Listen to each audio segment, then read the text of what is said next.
किम् परम् कर्म तज्जडम् कृतिमहोदधौ पतनकारणम् फलमशाश्वतम् गतिनिरोधकम् ईश्वरार्पितम् नेच्छया कृतम् चित्तशोधकम् मुक्तिसाधकम् कायवाङ्मनः कार्यमुत्तमम्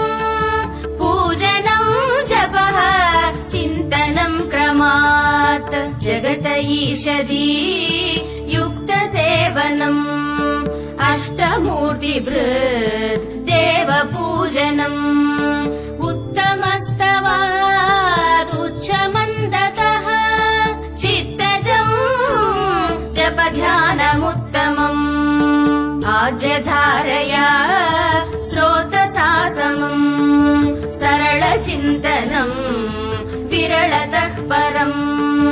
भेदभावनात् सोऽहमित्यसौ भावनाभिदा पावनीमता भावशून्य सद्भावसुस्थितिः